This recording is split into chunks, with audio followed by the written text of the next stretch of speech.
Pretty much everybody plays fantasy football, and every once in a while, there's a player who just comes out of nowhere, becomes a household name, and then completely disappears. In today's video, I thought I would talk about a couple of those guys. We're going to talk about 8 different players who you really only know because of fantasy football, who are either one-game wonders or just kind of fell off after 1 year or a couple of games. There's 8 great examples of that, and that's what we're going to do today. But before we get started, if you're a big fan of college football, be sure to subscribe to the channel, leave a like if you want to support today's video, and let me know what player, team, topic, or situation I can cover next. Now let's get started and talk about 8 players you only know because of fantasy football. Honestly, all 8 of these guys deserve their own videos, but the first guy I want to talk about is Barnidge. He ended up growing up in the city of Bowling Green, Kentucky, and played high school at Middleburg High School. He ended up going to Louisville from 2004 to 2007 and actually had a decent career there.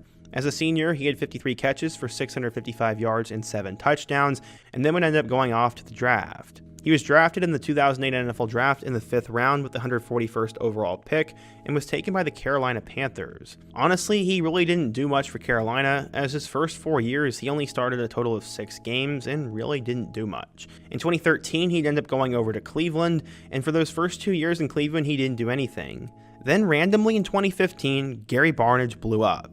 He had 79 catches for 1,043 yards and 9 total touchdowns. He said, quote, "Basically anytime I do an interview or anyone finds out who I am, I've yet to see a percentage of the winnings." That was after he was told that he's won a ton of people their fantasy football championships. He had one of the most shocking out of nowhere NFL seasons ever, as heading into 2015, he had been in the NFL for 7 years and was 30 years old, and only had 44 catches to his name. Then, in just that one season, as I said, he had 79 catches for 1,000 yards and 9 touchdowns, and he was the second highest scoring tight end behind Rob Gronkowski that season. No one knew his name at the beginning of the year, and he would end it with a Pro Bowl. As quickly though as he appeared, he signed a contract extension and then faded away. Barnidge would catch 55 passes for 612 yards and 2 touchdowns in 2016, and then I guess just completely disappeared off the face of the earth. Everybody knows Barnidge though, and I remember that one catch he had with his feet. Another really fun name from fantasy football is Travis Fulgham. Hopefully that name brings back some nostalgia for you, as coming out of Ashburn, Virginia, he ended up attending both a military academy and a normal high school, and he played 2 years of high school football. He ended up spending 5 years with Old Dominion, and after he redshirted and joined the team as a walk-on, he would earn a scholarship. As a senior, he led Conference USA with over 1,000 receiving yards and was named a second-team All-Conference USA player. He ended up going off to the NFL and was taken in the 6th round with the 184th overall pick by the Detroit Lions. He ended up going on and off the Lions his first year and then was eventually waived in 2020. He was picked up by the Green Bay Packers and then waived before the season even started. Then from there, he was picked up by the Philadelphia Eagles and was promoted to the active roster on October 3rd of 2020. This is where the Travis Fulgham story really starts. The next day in a Sunday Night Football game against the 49ers, he caught his first NFL pass and a 42-yard pass for his first career touchdown. Then he blew up. The following week, Fulgham caught 10 passes for 152 yards and a touchdown in a loss to the Steelers and became the 11th player in Eagles history with that kind of stat line. The next week against the Ravens, he had 6 catches for 75 yards and a touchdown, and Fulgham was becoming a guy that everyone picked up off waivers. He was the Eagles' #1 receiver on the team, and then he just disappeared. He had 9 catches over his next 7 games, and then never played again after the 2020 season. Fulgham would then sign with the Dolphins in 2021 and was released. He then signed with the Broncos and was released, signed with the Packers and was released, and then ended up going up to the CFL. Fulgham was literally one of the most random players ever, and you really only know him because of that little fantasy football stretch. Do you guys remember Charcandrick West? I definitely do. Coming out of Shreveport, Louisiana, he ended up going to Spring Hill High School and was named an All-State player after putting up huge numbers. He decided to commit to Louisiana Tech and actually played corner there. He then would transfer to Abilene Christian and played 4 total years there, running for over 2,000 yards and 22 touchdowns. Going into the 2014 NFL Draft, West was not able to get selected, but would end up playing for the Kansas City Chiefs. He was cut during the final rounds of roster cuts in 2014, but appeared in 6 games as a rookie, primarily on special teams. Then in 2015, Charcandrick West went off. Charcandrick West was the next great option for the Chiefs. Jamal Charles went down with some sort of injury, so Charcandrick West was promoted to running back 1, and everyone picked him up in fantasy. He had a couple of good games in 2015, which included 110 yards and a touchdown against the Steelers, and then he had 2 more touchdowns in the following weeks against Detroit and Denver. But other than that, Charcandrick West was actually kind of disappointing, and one of those guys that everyone hyped up in fantasy, but was a complete bust. That's the thing though, people only know him because of fantasy football. He was never that good and was never really that hyped up, but people were just trying to find the next big thing, and Charcandrick West was a victim of that. Another guy you only remember because of fantasy football is Ajayi. He was actually born in London, England to Nigerian parents and moved to the States when he was 7 years old. He eventually went to Liberty High School in Frisco, and as a senior ran for 2,200 yards and 35 touchdowns. He was apparently a 3-star recruit and decided to sign with Boise State. The Broncos were a pretty good place to play, and from 2011 to 2014, Ajayi had a tremendous career. He had 500 yards and 4 touchdowns as a freshman, 1,400 yards and 18 touchdowns as a sophomore, and then as a junior, he blew up. He had 1,800 yards and 28 touchdowns for the Broncos, and in total ran for nearly 4,000 yards and 50 scores in his time as a Bronco. He ended up getting drafted in the 5th round of the 2015 NFL Draft and was taken at pick number 149 by the Miami Dolphins. In 2015, he was placed on IR, but then, out of nowhere, he actually became really good. In 2016, he would start 12 games, running for 1,272 yards and 4 total touchdowns. Honestly, he didn't really put up the touchdown numbers that fantasy owners liked, but he did put up yards and was always a popular pick. After that, though, Ajayi would just completely disappear. He'd only play in 13 games over the next 4 years, and ended up becoming a professional esports player. Everybody remembers Ajayi's 1 season with the Dolphins, and everyone had him on their fantasy team and were somewhat frustrated with him because he couldn't score touchdowns, but that's how you remember him. The 5th guy I want to talk about is Myles Gaskin. Coming out of Washington, he ended up playing in a suburb and ran for 2,100 yards and 35 touchdowns as a senior. He committed to play college football at Washington and actually ended up starting his true freshman year. He became the first true freshman in school history to rush for over 1,000 yards and ended up having a terrific time with the Huskies. He became a first-team All-Pac-12 selection in 2016, helped Washington get to the college football playoff, and continued on to be better and better. In 2018, he became the first Pac-12 player to have 4 straight 1,000-yard seasons and helped Washington get to the Rose Bowl. He ended up finishing his career with 5,323 rushing yards and held multiple school records.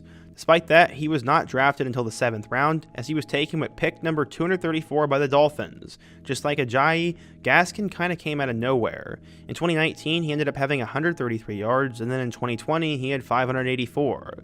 Randomly in 2021, though, Myles Gaskin became a huge fantasy name. People were picking him up as a great backup player, and apparently he was really strange, as one week he'd go off and the next week he would suck, as he became one of the more irritating players in fantasy football.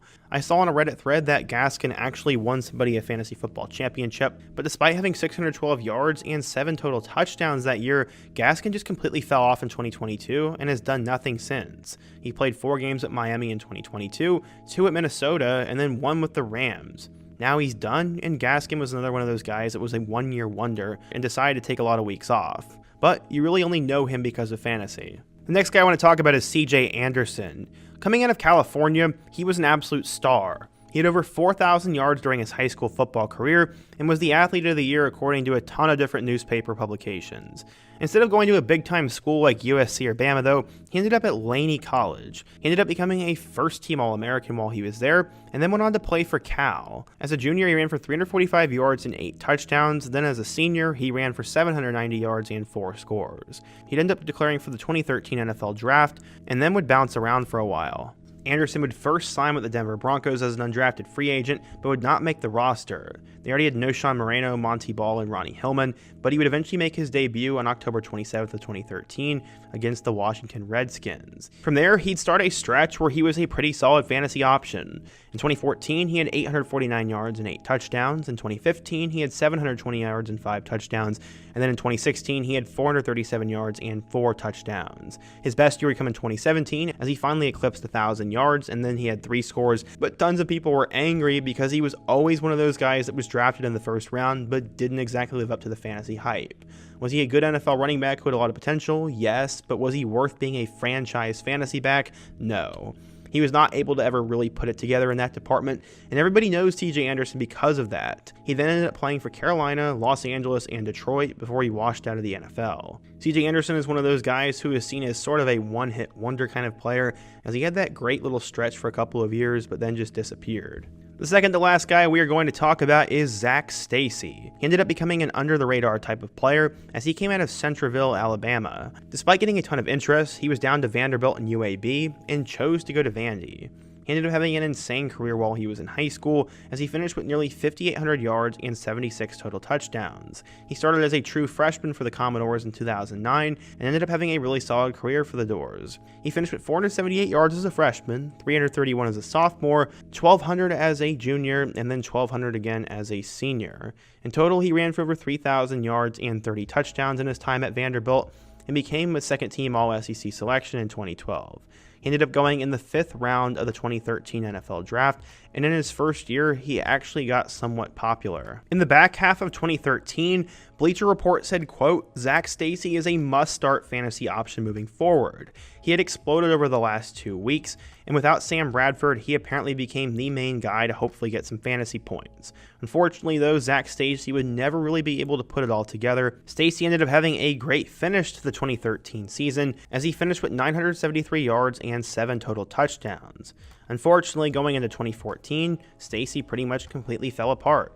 He just had 293 yards and 1 score that entire year, and then he decided to be traded to the New York Jets, where he had 31 total yards in his time there. Unfortunately, not only was he a fantasy football bust, but he also got in trouble for committing an awful act in 2021. He apparently hurt his ex-girlfriend and his 5-month son, and that is absolutely awful.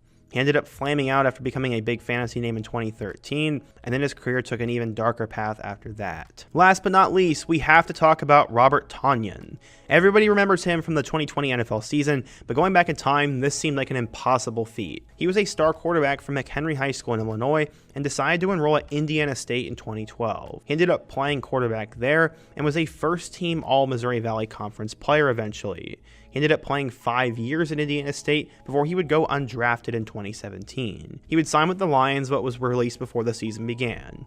He was then signed to the practice squad for the Packers for the final 4 games of the 2017 season and did not catch his first pass until 2018.